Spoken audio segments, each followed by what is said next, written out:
about, I think a really central piece of this conversation is about not doing harm. And so starting by saying there might be topics that we touch upon, you know, that I don't think we're going to go into graphic detail by any stretch, but there could be things that people might find activating or might find triggering.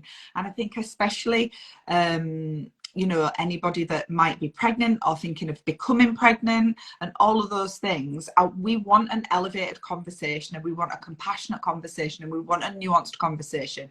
So I want to stick it out there, almost like a little trigger warning, that we might talk about things that pregnant folks might find upsetting.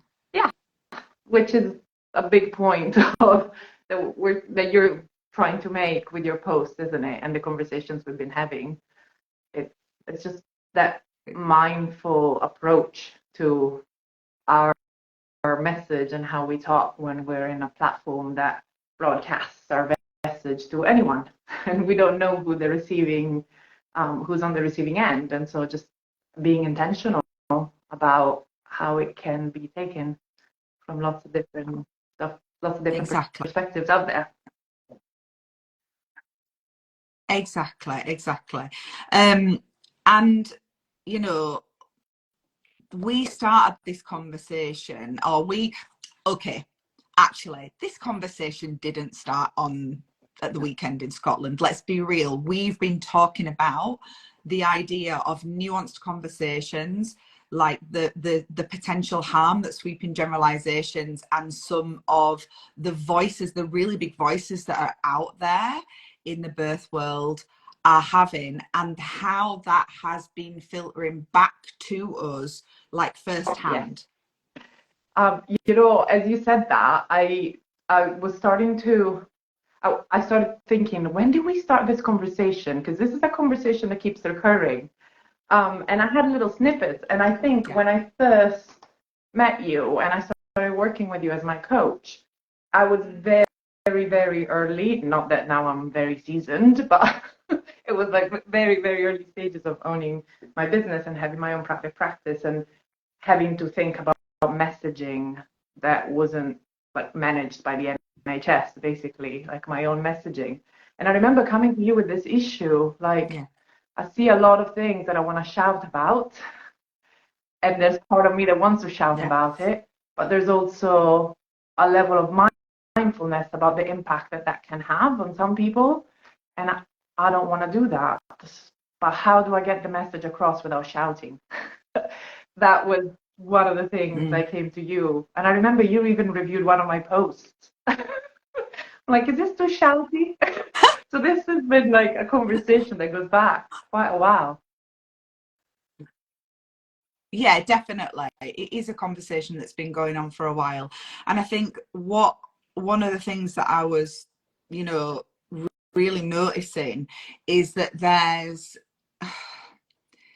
this seems to just be an ongoing pattern of behavior, of like, an ongoing thing that it doesn't seem to be going anywhere. There's been times when I feel like I've been closer and almost like more like impacted in terms of like the noticing of it. And for me, there's no like, happily, there's no damage in hearing those conversations and those things, because I'm in a good place about everything that I've experienced. You know, I've got 3 children. My first birth, there was definitely some what you would classify as obstetric violence involved in there. It was traumatic, and it took me a solid, I would say, well, it was 14 years before I got pregnant again. And I would say even after having Hebe and doing a lot of work around my own like processing of that, actually Emily's birth, so Emily's my eldest, was in the AIMS journal, the Association for Improvements in Maternity Services. I told my story in there. Like, this is what I was saying. Like, I am not like a stranger to fucking activism. I'm not a stranger to speaking up and using my voice in support of people. And I've that's been a big part of my career as a doula, to be an activist. But it has been there's needed to be a separation. And I think that in the beginning, that's not always easy for people, because there are so many people out there that are bringing like a lot of, sometimes a lot of baggage to the table is part of it. Yes. Yeah. And Megan just asked if we can give an example of what a shouty opinion might be and what we're referring to. And I think it's difficult. I can give you loads, and I'm really happy No, to, but go on, carry I'll on, leave you Eleanor. then the floor. I just wanted to say, for me, I don't know, I'm sure I can come up with examples, but more than an opinion is an energy. It's a way of sharing the message that's very much in your face, whoa factor, listen to me because now you're scared and you're paying attention. We could be sharing the same message, but it's just done in a different way. It's extremism. Yeah, it's just a way of communicating more than an opinion itself, because we might actually be pointing at the same thing and saying the same things. It's the way we come across and we shape it in this platform. We're not talking about there's never a place for these conversations. It's just on social media. But I'll leave it to you, Lisa. What examples? No, I think that that's the whole point. It is not necessarily what is being said, it's the delivery of what's being said. And I've heard people sort of talk about, well, we shouldn't sugarcoat these things. And I'm not saying that things should be sugarcoated, but what we've got to be really, really aware of is that in certain platforms, we don't know where this is going, and we're out there. And I say we because, I'm talking about like people in the birth world in general. And so for me, like, I'm talking about doulas, I'm talking about midwives, I'm talking about hypnobirthing teachers, I'm talking about, all the people that have these touch points with these vulnerable people, breastfeeding counselors, everything. I think that pretty much everybody within that category would agree that language is really important. How many, I know, like, I can only speak to my experience as a doula who, went through a doula training system, and I did that in the UK.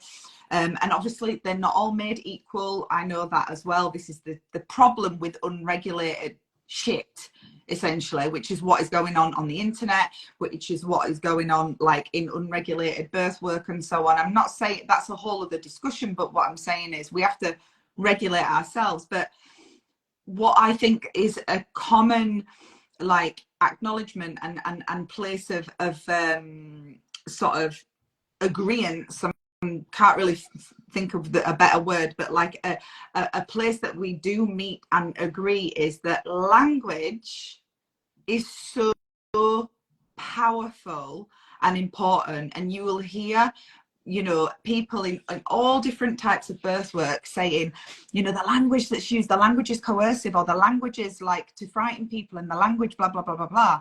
And yet there's a complete disregard at times for the power of the language that people are using in these like public spaces.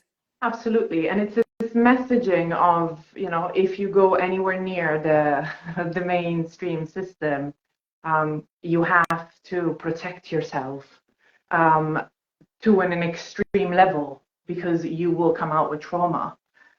There's so much heavy messaging that points at the dangers of the system, and how we're all midwives and they're all obstetricians, and calling professionals names. Like, it doesn't help anyone. And if the intention is to warn people to protect themselves, like, I think it's really important to reflect on whether we are helping them become more confident and more empowered and outspoken, or whether they just become so frightened that sure, they'll do what they need to do to protect themselves, like we all do when we're frightened, but not in an empowered, confident way that then helps them evolve into a confident, competent parent. I just think this energy of like being frightened and shrinking, and having to become really aggressive if you want to access the system. It's like I've been in the system. I walked out of the system. You've worked in the system, alongside the system, for your 14 years as a doula. Like, we know what the beast is like, and we know that there's a lot that's wrong with it, and we advocate and show up and do a lot of work to improve it. But it's not the devil, and not everyone that goes near it comes out in such bad shape. Like, we also need to be nuanced, because that's not the truth either. It literally isn't. And I have to say, I was talking about this earlier on with somebody today, in respect to we were actually talking, it was another midwife that I'm coaching, but we were actually talking about it in respect to something completely unrelated to like their clients and so on. It was about a conversation and having a let's say a challenging conversation. And one of the things that I was saying was, I have always said over the years that I've been working with people giving birth, and for context, like, most of the births that I've attended over the years have been home births. I have been present for planned free births that have been fully out there in the open. The NHS have known that it was a free birth. There's actually been no fight around that.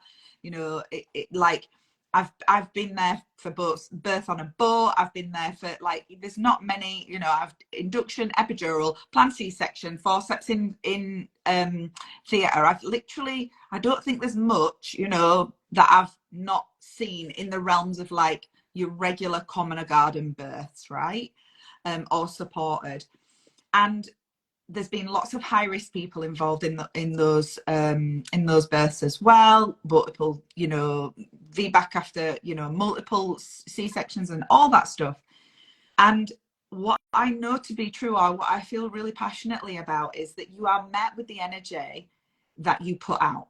You are met with the energy that you put out. And this person that I was speaking to today, I was like, in this courageous conversation, why don't you just go into the conversation believing that you're going to get absolutely everything that you want? Because you will be met with a different energy to the energy that you would take in if you go into a conversation believing that everyone's out to get you, that you are not going to get what you want, that they're all, I'm going to say it, a set of cunts on the other side of the table, and that the whole thing is just a monster that's waiting to eat you. I think you said it at the beginning, and I think it's really, really important. And I've seen that energy part, that energy, it's the frequency on which people are operating, just turn into this swirling pool of toxicity. And who is it serving? Yeah, nobody. And you know what? It reminds me, like, of the early days at like a uni, like midwifery.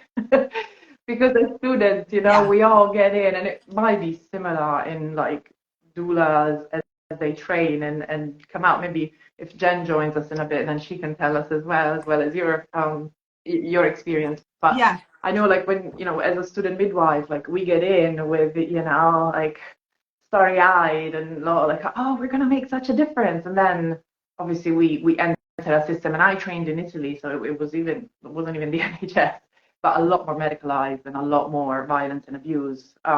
And it crushes you really early on. And then I remember, as with the other student midwives, like, you're so shocked and so, like, just, yeah, shocked and traumatized yourself, right? It's like that moral injury. And you just bitch about it. Like, all you have is just this sharing. Oh my God, I've seen this and I've witnessed this. And then we all feed off of each other, like, this energy that is just bringing up more and more trauma. And we each, it's a bit like you get high on this, like, it's not a good high, but it is a sort of like shared trauma experience, and we all bond and feel closer. And so I guess there's a level of comfort in that we all share this traumatic experience and we can talk about it. And I'm not saying there isn't a place for that. Definitely I just don't not. think I perceive social media as being that place. And I love that we all have a choice and we get to put out the information we want and we get to, but I think there's a level of mindfulness that comes with maturity as well.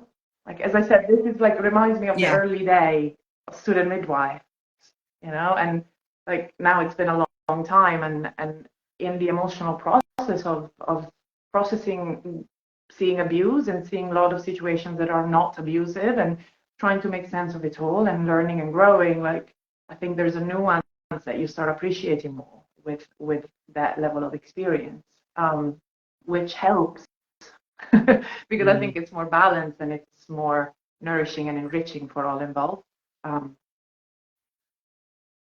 For sure. And for me, that is part of this idea of, like, we are actually, Hannah's just said something, let me just go back and see if I can see it. It makes me think of the us versus them mentality. Like, if we go in ready for a fight, it brings a lot of tension that doesn't need to be there. In the center of it all is the pregnant person. Absolutely. A lot of what is going on in this situation, or in my opinion, and what I see is, it's like another layer of, I mean, the patriarchy is just sat in the corner laughing its tits, well, it doesn't have tits, but laughing its cock off, because it's another way of having like another level of divide and conquer, people falling out about these things, when actually it's like lighting a fire over there so that you can't see where you're being screwed up the arse over here, basically. And that is what's happening. It's why we've got mummy wars going on. It's why we've got breast versus bottle going on. It's why we've got home versus hospital going on. It's why we've got, all of these things are distractions from us actually coming together and making really effective change. Because, and you could say that, like, even my post, and obviously I've done that to be deliberately provocative, and I completely own that, but I also stand by every fucking word of it.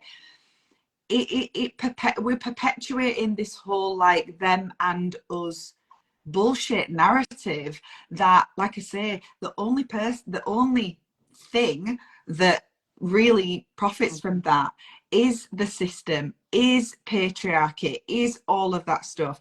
Whereas if we could actually start to see that we are having some of the same, we're literally saying the same thing, but in different words, and we're able to do that without doing harm, we actually might have a chance of doing more good in terms of changing things. In 14 years, like, yes, I have seen some things get worse, but I have seen a lot of things get better as well. I mean, I don't know what your experience is of that, but and I just don't know whether, coming back to one of my original points on that post, it is ethically okay to push on people's pain points and vulnerability around birth to then offer them a paid service. And that's the thing, isn't it? Because, I mean, there's a lot of, not direct, but there's a lot of, it's really scary over there, but come over here, I'll save you. Oh, God. Right? And can anyone really promise that? Can we really be that impactful as birth workers to save anyone? It's big claims, and it feels icky to me when I see, like these posts that begin with like trauma, trauma, trauma. Book your session with me. Yeah. Let's talk. I can help, and like, I don't even know. There's a laziness to it, honestly. It is icky. There is. I don't know if you can see what Amity's just posted, and I think that this is really like it, right, in a nutshell. The way to empower people is not through fear tactics. It's in feeling so confident in their bodies and their choices that they can advocate for themselves just fine.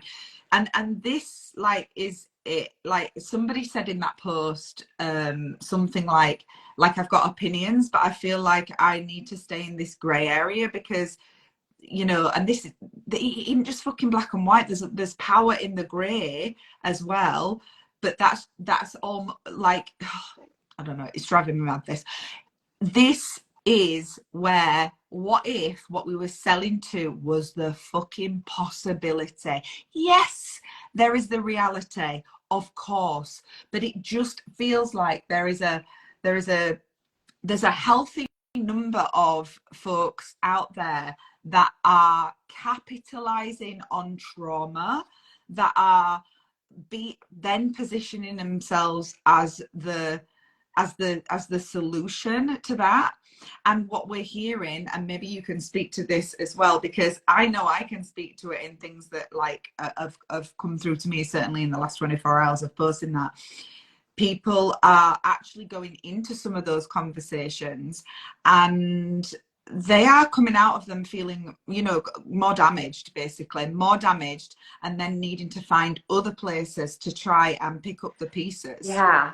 So it's a few different layers for me there. So there's the layer of antenatal sessions, antenatal courses being done by people who approach any kind of birth education, antenatal education from a very fearful, traumatized place, and so transmit that to the families that they support. And I've met a good amount of families who come out of these courses and sessions that are like terrified. They come to me terrified. Yeah. Sometimes they don't come to me. I end up meeting them for random reasons at a party or something, and we start talking, and like you can see it in their eyes, you can feel it in how they're talking about things. These families are really, really scared about approaching birth, and like the fear of, I'm going to plan a home birth, and then it goes into, but if I need to go to the hospital, then they're really fearful of going to the hospital. And from a midwife, like that's not a good place to be, because if I'm supporting someone at a home birth and I'm noticing that things are taking a turn where we might need the extra support that the hospital can provide, and I'm looking after a family and they're terrified of going to hospital, they might make decisions not coming from a place of connection and responsibility, but a place of fear, and delay a transfer that's necessary, or that would improve mom and baby's outcome. So that doesn't help anyone, that level of fear. We need to help giving families tools to deal with the broken bits of the system, awareness, like Rachel Reed says, sharing the map. I know Amity is doing amazing work with a new course to help professionals understand the impact of this obstetric violence and how to avoid that from continuing on the trend it's on, and try to steer clear of that moving forward. So there's lots of good work that's being done, and we're not supporting families by scaring them to approach anything near the hospital. So I think that's a beautiful part of it that we need to be really mindful of. I'm looking at comments that have been arriving. Yeah, I think, like I say, one of the main word that you and I have been saying for the last couple of years is that this needs to be a nuanced conversation. I want to just go back to what Megan said, and she asked for like examples of like this shouty stuff. I was blocked by an account, so I can't go back. So of course all my comments were removed, but I was blocked by what I am going to call a shouty cunt. And they posted something about midwives not being in the room, or midwife, why would you, like, it was a conversation around, if you are wanting midwives at your birth but you don't want it in the room, maybe you should like unpack that, maybe you should do some work around that. And there were some just sweeping generalizations, which is what I see, these sweeping generalizations about what that means, this pseudo psychology about like what needs to be unpacked and all the rest of it, when actually, what if people could just choose whatever the fuck they want to do in their birth? What if people could have a home birth, and even a, you know, a birth where they don't want medical you know, healthcare professionals in the same room as them? And what if that could just be okay? What if that could just be okay? I don't get it. I don't get why. But there were, it's such a shame I can't go back to that post, because there were other sweeping generalizations. And on this post, I actually agreed with a lot of what was in this post. I agreed with a lot of what was in the post, but it was like, why do we have to have this all or nothing situation? This all or And I guess nothing there's a situation. level of, can we not trust women and families to make their own decisions? And can we not work on providing them with the tools and the understanding that they have options, that they can ask the midwives to be in another room? They can also have a wonderful birth with the midwives in the room.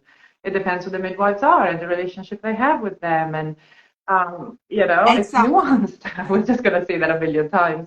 See if we match the other word in the post. I wanted to say the other element of this, and now that I see Dr. Jenna commenting, she reminded me of the other point I wanted to make about these sessions that are done by these people coming from such a disempowered place, is that the birth debriefs. So this is like a more recent trend of birth workers, whether midwives or doulas or any kind of birth worker. Some of them take like quick training, I don't know, 30-hour training, something like that. And some others just improvise themselves and sell debriefs and birth talks to like elaborate and help you process your trauma. And it leaves me feeling so unsafe. Like I get all sorts of like, my body just goes into protection mode. Like I've got somatic training. I've been a midwife for around 10 years, and, you know, in the birth room for nearly 15 as a doula prior to this. I think I'm a pretty sensitive person. Not for a second I would dream of doing a birth debrief. Unless I was the person's midwife and I had been in the room the whole time and there was that kind of rapport. Like, I would not be sending debriefs online without being a psychologist, a counselor, like actually knowing how to delve into the area of trauma and not cause more harm. Because I think, I'm really skeptical of a lot of the stuff I see online, but I also understand that if I were a wounded new mom who just came out of a really shit situation, I might not be able to tell the difference. And in fact, I might first go to the person that shouts the loudest about my trauma, because I might feel seen in that. And so I just go to debrief with them, and then all of a sudden now I feel guilty for my trauma and I have a lot more shit come up. Right? Like that, I think that's irresponsible. Yeah, I'm glad Dr. Jenna agrees. I'd love to see you first. I just want to read what someone. Go on. Sorry, darling. So somebody's posted here. Sorry, who I don't know your name. I'm guessing you're a Julia. I agree with everything you both are coming about. I'd love to hear your thoughts on this. My understanding of people on the more radical side is just trying to make a point that's been made before. Babe, where have you been? It's been made a million fucking times. It's not that it hasn't been made before. They are making points that we all know about and we should be talking about. But the point that I'm trying to get across here is, when you are on fucking Instagram, it's a nuanced conversation. There's no space for nuance on social media, and therefore you have to accept that you are possibly doing harm. But what I really, really fucking object to is that these people are selling shit as well. They are selling their services and they are passing themselves off as, you know, being able to like do things that anyway, right. So calm yourself, Lisa. One of the things that I'm just going to come back to on that is, when this goes in a dark direction as well, right? When this goes, so there's also just this massive swirling negative toxic situation going on.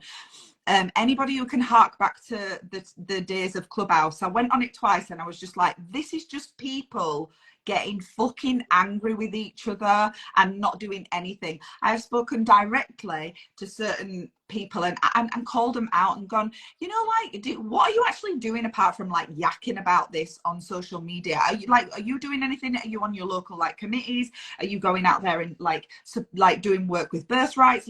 And they were like, well, no. And I'm like, please, like, stop pretending that you're something that you're fucking not. It's like this absolute, I am going off on one now, but it is this absolute like savior complex that's going on all over the place, and yet underneath it there's fuck all. There's absolutely no substance going on underneath it. This is what drives me mad. I called somebody out directly to their face, going back to what Megan said about shouty shit. I called someone out directly to their face when they started this self-congratulatory, and if you go, you'll be able to find this. By the way, that we agreed there's going to be no naming and shaming on this. You all know who these people are. You all know who these accounts are. We all know anybody who's been in the birth world for any length of time knows where all this shit is going down, because, and they know who they are because they triggered to fuck by that post, and they all like deleted and blocked me and all that shit because they know that they're shouty cunts basically. But when someone is coming on that is a doula, right, which is a unregulated but trained, I'm a doula, I can say this, right, a trained person. Not all doula trainings are made equal, by the way. Not all of them are fully debriefed on everything that they should be fucking debriefed on during their training. Not all of them are getting mentoring. Not all of them are getting support. Some of them are going out there and just living out their own fucking trauma. Some of them are going out there and trying to save past versions of themselves. Some of them are like literally doing damage in this, and a lot of them are also fucking coercing people in directions that they're telling other people not to coerce people. So for example, one particular person who came to me and triumphantly told me all about how they basically told their client not to call the midwives, and there's literal videos like of people stood around clapping for this person. Tell me on what fucking planet that's not coercion? You deciding as a doula, I don't think you should, because I think you're in your groove and you should be blah blah blah blah blah. And this person got on a Zoom call with me and I told him to my face, I was like, that's not your job to do that. You're as bad as the people that you're calling cunts, because you're telling people what to do. You're telling people what to do. Like, what if you stop taking power away? And it's parasitical. It's fucking I'm getting mad now. I need to chill. Do you want to say something, darling?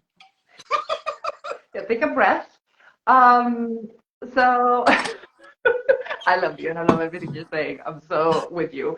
I wanted to go back to what Julia said, because I actually received a wonderful set of DMs from one of my previous clients.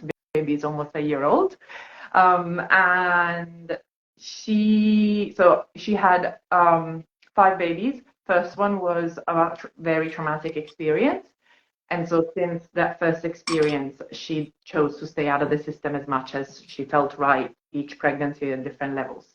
But she messaged me saying, I get what you're saying, but I wish someone had shouted at me before my first one, because I walked in trusting and I would have been more guarded. I don't know if I would have made any decisions any different, but I would have been more guarded. I would have known to speak up more. I wouldn't have trusted blindly. She was very young at the time, you know. So I asked her more questions about it, and yeah, she just comes back to this idea of, I wish someone had warned me. And I said, but I asked if that level of energy is needed, and she said it would have made me pay attention. And I think there's a level of the shoutiness. As I said, I think there's a layer of laziness there, but I think there's also a layer of people are not paying attention.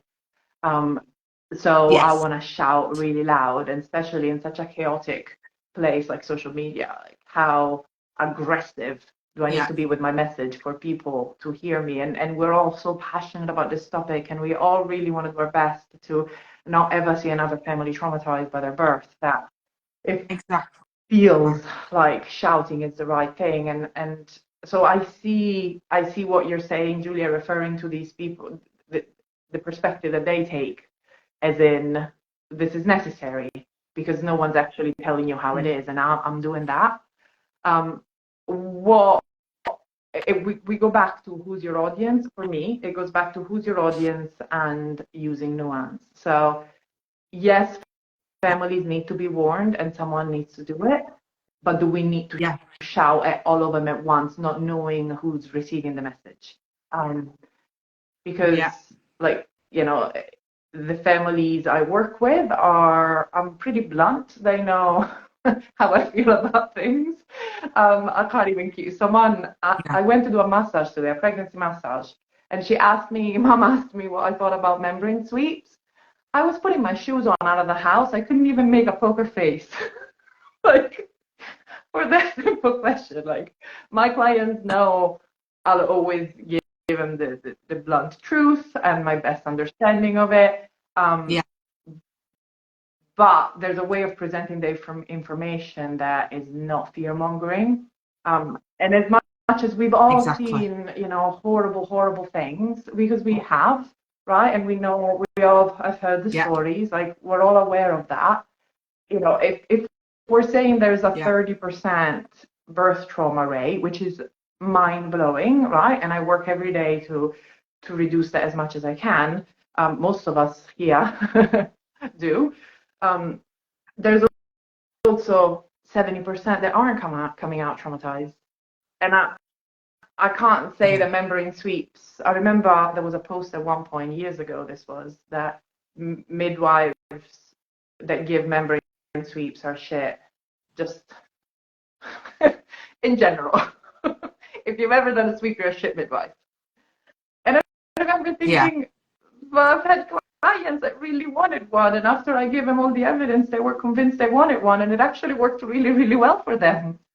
Like, Yeah. why do I have to tell everyone that a membrane sweep will give you a horrible labor, you'll bleed, everything will go horribly wrong? Like, it's not true. It happens to some, but there's also others who have a great experience with it. Yeah. Yeah. No, absolute 100% pun intended, but like sweeping generalizations is literally, you see what I did there? See what I did there? But like sweeping generalizations is literally like the antithesis of nuance in it, and that is really, it's not the shouting. Well, it is the shouting. It is the shouting to a degree, and it's the mindless shouting. It's the sort of like trauma bonding, trauma porn situation that's going on as well. But it's the who put you in fucking charge. But anyway, that no. It's also that it's just we all want the same thing. We all want people to have like positive, powerful, safe, connected, like loved on experiences in their birth. And yes, there's a fucking lot wrong, and I'm gonna go as far as to say it's a shit show at times, and it probably is terrifying for people to go into that. I am not denying any of that, but it comes back to language is everything. Language is everything. And how do we make sure that when we are, like, I have really honest conversations with my doula clients about what's happening, but we're one-on-one. We're able to do that properly. We're able to take into consideration this whole human with all their intricacies and experiences and so on. And what I am seeing happening is a whole lot of collateral damage, just a lot of collateral damage. I am not saying there is not a place for activism. It is necessary, it is needed, it is the only way that we are going to keep moving forward and doing these things. But let's be mindful of how that is presented when, one, you're just throwing it all over social media and literally you don't know who the collateral damage is going to be. Or is it that we don't give a shit about that, and which means that you're really fucking hypocritical about what you're trying to achieve? Or, and B, like, if you have a service that profits from, you know, pushing people into this space, in my opinion, you've got to have a long, hard fucking look at yourself at that point. You know? I don't even think it's about the volume, you know, so much as the tone, as the energy, you know, as the yeah, this fucking like self-congratulatory like vibe when people are proved right that that's all a big shitstorm and all the midwives are cunts and blah blah blah blah blah. It's just horrible. It's just really, really horrible. And I don't see how that is like getting your sleeves rolled up and making shit happen.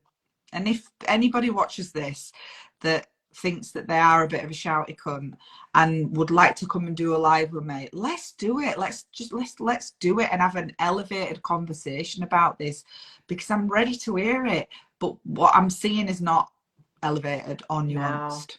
No, it's a very, yeah, just in your face way of putting information, which it works for social media. I'll give them that. Like, their followings are huge.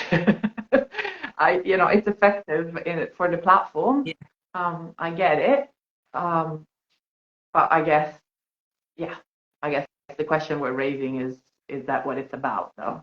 Or are there actually people on the other side that, we're impacting and we're making a difference for? Charlotte is saying it's so important to be mindful of your audience on social media. People are following birth workers when they are pregnant, so they get info they need to make them feel safe. If they're seeing content that is scary, it's going to cause even more fear around birth.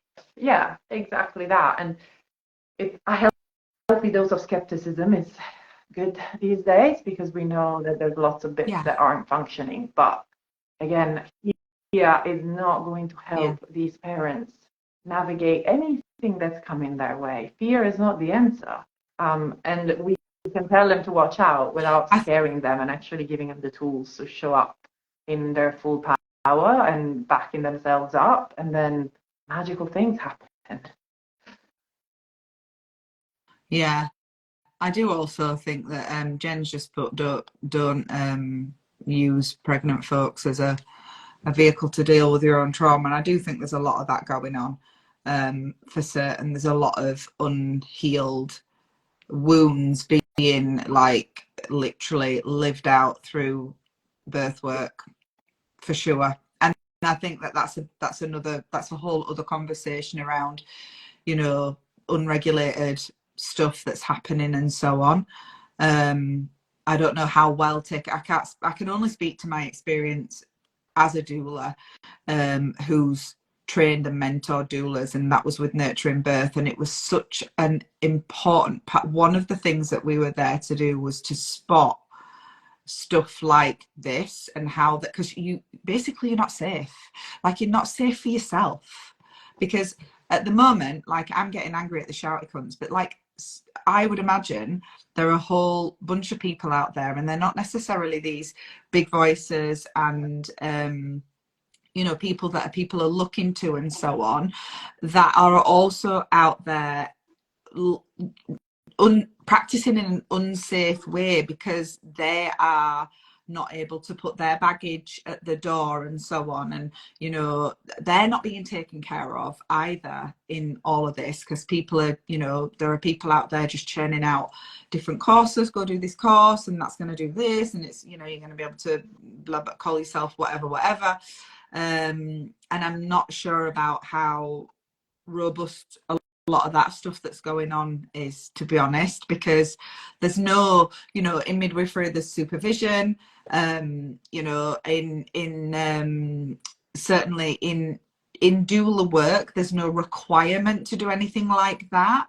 I know that part of Nurturing Births, like, really sort of strong ethos is that we have mentoring to keep ourselves safe just as much as to make sure that we're safe as we go out there and support people. But that's not, and I'm only speaking to the UK now, that ain't happening across the board for certain. And I don't think there's any of that happening in the hypnobirthing training world whatsoever. People go, they learn the thing, and then they're told, right, you can go out there and do your thing. And I'm, you know, I've got But thoughts I on would that as also well. say that I didn't really experience supervision because by the time I joined, the NHS supervision was going. Um, Yeah, but the new system that's in place, I would not consider it, from my experience of it, I would not consider it anything valuable for the conversation we're having. Because, I mean, I really. would have a chat with this person like once a year, maybe twice a year, but I think the tick box is once a year. and you know, she would send me paperwork and I would fill it out about my goals for my career and where I see myself in a few years and those kind of things. It felt more about directing us towards like the ranks more than actually helping us process Right. the emotional toll of the work we do and the moral injury we experience and how do we make sense of all of that and how do we communicate, you know, like there's none of that. Yeah. That's not the level the NHS operates at this point. So I'm not saying there aren't PMA, which is this new supervision role. I'm not saying that there aren't extraordinary PMAs out there that do that work, but they are Yeah. absolutely the exception, not the rule of what's being offered. So there's a lot of midwives that Yeah.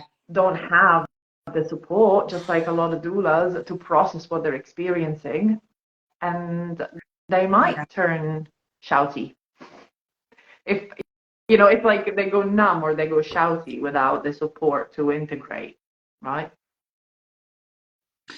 Um, Jessica's just put on here, which I really appreciate so much, this like honest comment. She's put, I hold my hands up, Lisa knows. I went into birth work, you know, to soothe myself, essentially, to self-soothe. Thankfully, the universe aligned and I got therapy before I got jobs and had that mentoring while I had my first jobs. And it's just so important. And I think I just want to, Jess, I just want to say I'm so proud of you. I know that you've done so much work on this, and recognizing that is just, yeah, it's really amazing, an amazing example. But yeah, there's a lot of that going on. I think the bottom line is this: we can call out this crap that's going on in the system. We can be real. We can say, like, if you opt for this and this, you increase your chances of the following things happening. But it ain't black and white, and it ain't a done deal, you know. And ultimately, stop taking power from people, because I think that whilst that's not being done, you know, necessarily in a way, what's the word I'm looking for? I don't think that that's like the aim of the game, and that's not consciously always being done, but there is a lot of power being taken away from people in these conversations because of the lack of nuance in them. You know, without a shadow of a doubt, we know what the evidence is, and we know that there's a lot of like practice out there that's not evidence based, and we need to talk about that, and we need to have conversations about that, and we need to be out there on the ground, getting involved in what's going on in your local maternity services, getting involved in, you know, the I don't even know what they're called in England anymore, but I was the co-chair of my MSLC, and that was where I did my shouting. That's where I did my shouting, and then I had my conversations with my clients and groups and all of that, where I was really honest. But it didn't need to be a situation where you terrify the shit out of people and make them feel bad for wanting certain things. And that's not to say that everybody just ends up going down whatever trajectory that they sort of originally feel that they want. If you have these nuanced conversations, if you can be an amazing like signposter or educator, if that's what you're doing, like people can go on their own journey and find exactly what they need. And I know that you've talked about, you know, clients, even I think just now, where people go on their own. No, I think that was earlier on today. I was having a conversation with someone, but I can even remember one of my gorgeous Italian clients back in the day, back in the UK, who was basing her sort of choices and decisions around what she knew culturally from Italy and all of this kind of thing. And she was like, I really want it to be a certain way. I want a great doctor. I really don't want to have forceps because forceps are not okay. She brought all of her like experience and understanding of birth to the table. And then throughout the course of working with her, with no agenda from me, I just continued to present her with the things that she asked and needed, and to show her where, like, okay, this is important to you, but you need to know, like, to stack the odds in our favor of that happening. This thing brings you further away from it, and this brings you closer towards it. Which one feels good for you? And this person went from being like, I need the best doctor in the hospital and I've got a 9-page birth plan, no fucking shit, like she knew what she wanted. She was like, this is what is happening, you know, to giving birth in a pool at home. I was like, that was the journey, and she went on that journey for herself. She went on that journey for herself. She didn't need me to take her there, to steer her there, to frighten her about this, that, and the other. She needed to just step into her own power, be signposted to, be shown the things that she needed, and then find her own fucking way there and own the shit out of it. And I just feel like that's so possible.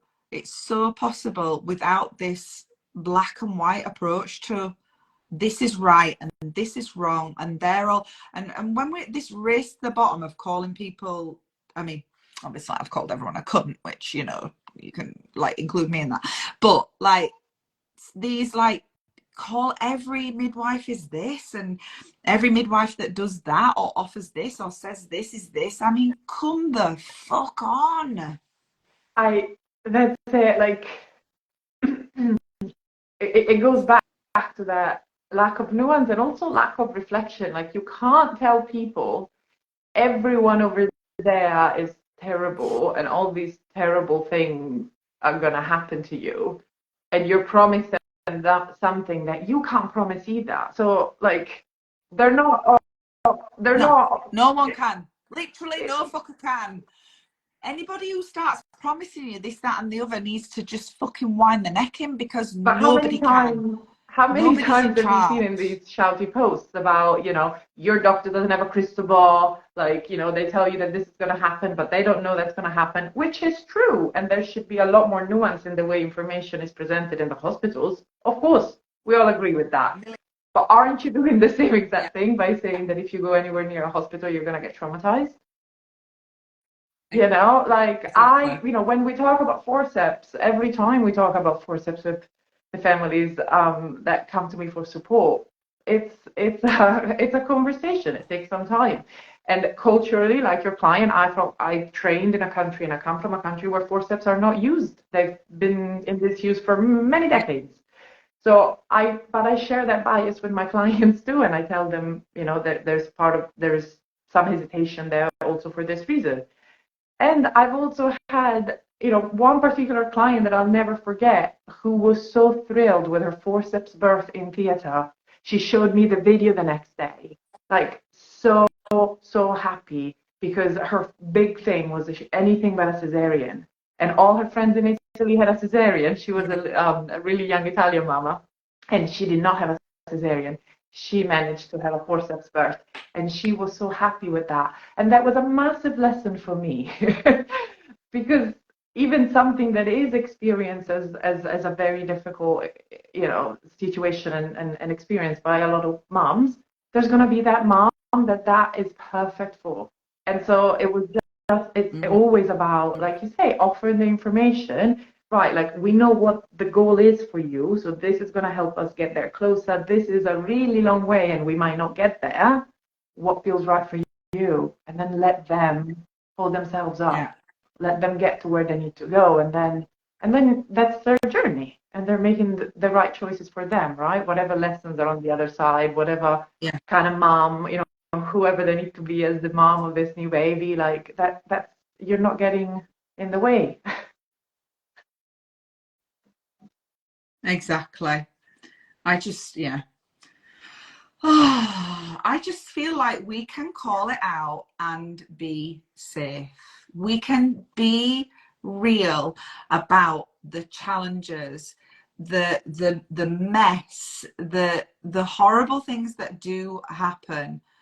We can be real and honest about those things, but we don't need to do damage in the way, along the way as well, and it's collateral damage. And you know, your audience is not just the people that are following you. Like, it is when we put these things out there, my belief is that you're responsible for everybody that it touches. You know, and that's really the crux of it, to be honest. And you know, for me, when I go on social media and I put myself on such a large platform where you do completely lose control of who's going to see what you put out, for me, it's just, I'm very mindful to you know, be who I want to be on this platform, right? And like, for me, it's to be the most helpful human. And if I knew that anything, of course I make mistakes. Of course, there's always room for growth and improvement. But if I put something out that I know is, you know, hurtful to anyone, it's different than we disagree. But something that's like actively triggering someone else's pain and trauma, like that's something that would make me stop and take a few steps back and really reflect. And I think maybe if we go beyond the number of likes and shares and the popularity and the trauma bonding, and we actually, as birth workers, like collectively take a step back, I think it might be helpful and we could do more. For sure. We've got to do better. We've got to do better. And that doesn't mean kowtowing and, like, you know, not being activists, but I feel really strongly that you're activist. When you're being an activist, be an activist. And actually, when you're being an activist, you shout as loud as you want, right? But make sure that you are aware of the impact of your voice, and especially if you become a voice that is a voice of influence, a voice of impact. You know, and that happens before, you know, I know we're kind of talking about in the context of social media, but that happens outside of even that, you know. Like, if you are presenting yourself as a doula, a hypnobirthing teacher, or whatever, people look to you as experts, that you are the expert, even if you are not like a clinically trained or whatever it might be. People who are vulnerable are looking at you as an expert, and they believe what you've got to say, and they will, you know, not everybody will go away and like question that, and so on. I mean, that's like a big part of what people are often putting out there as well, isn't it? You know, question everything and so on, but not everybody does. But if you're presenting yourself as an expert in a particular thing, you need to know that your words have impact.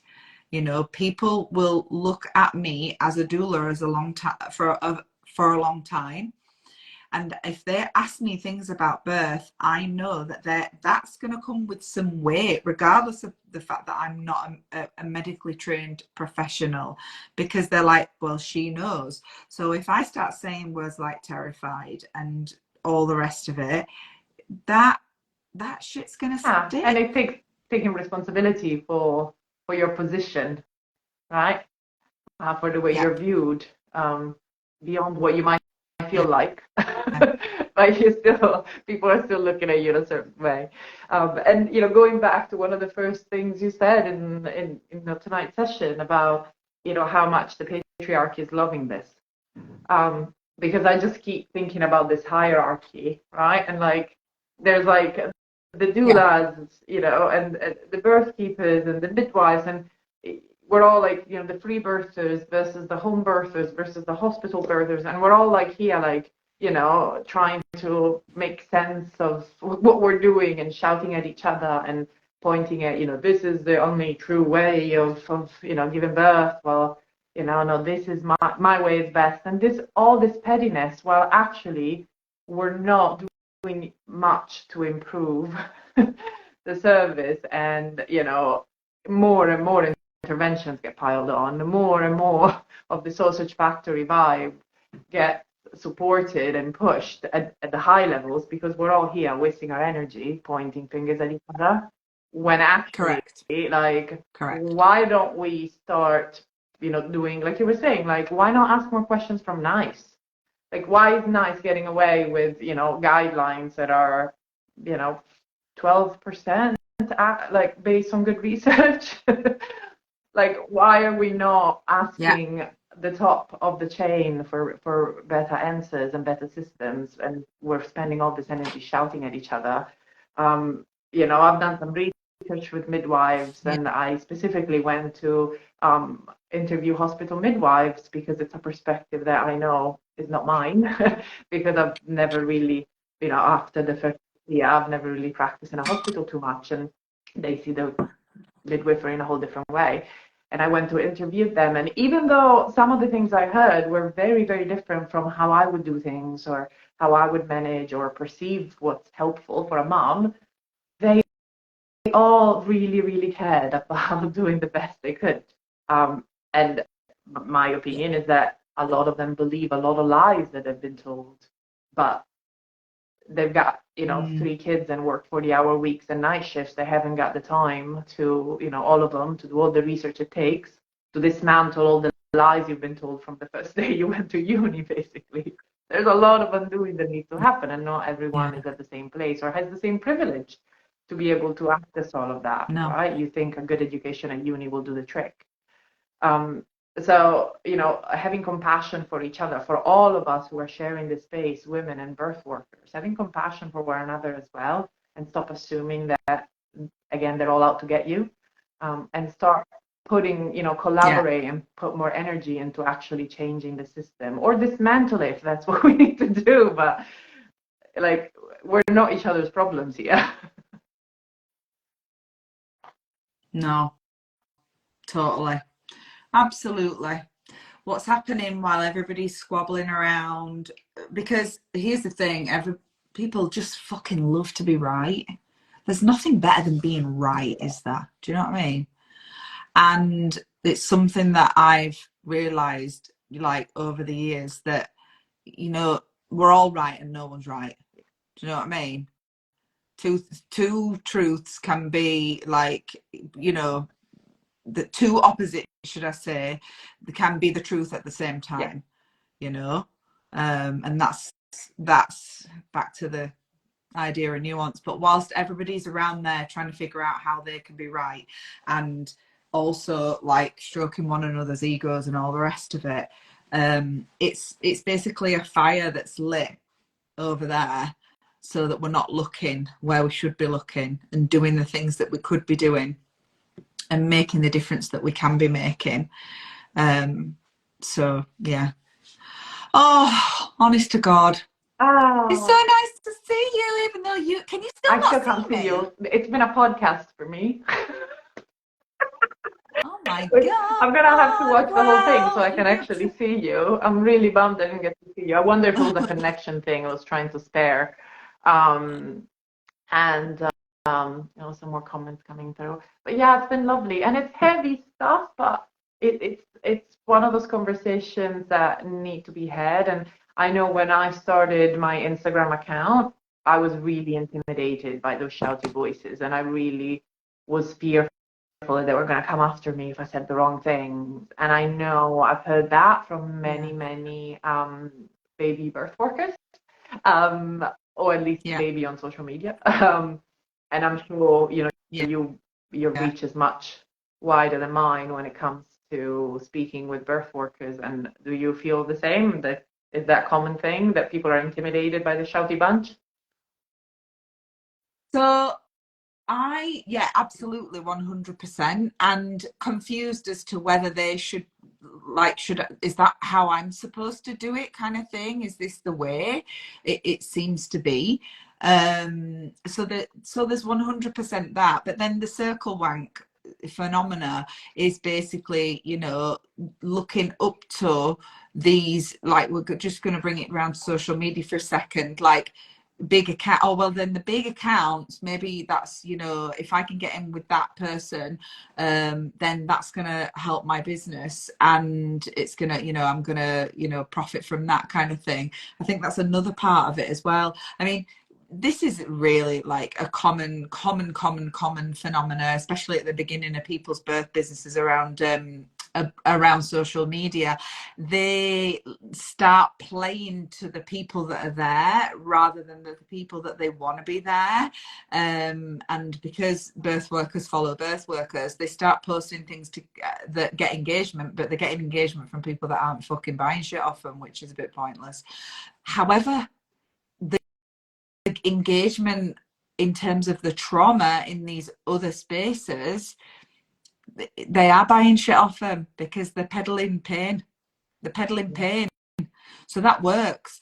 But then other people come in and look at that and think that's how you must do it. And actually, you're not.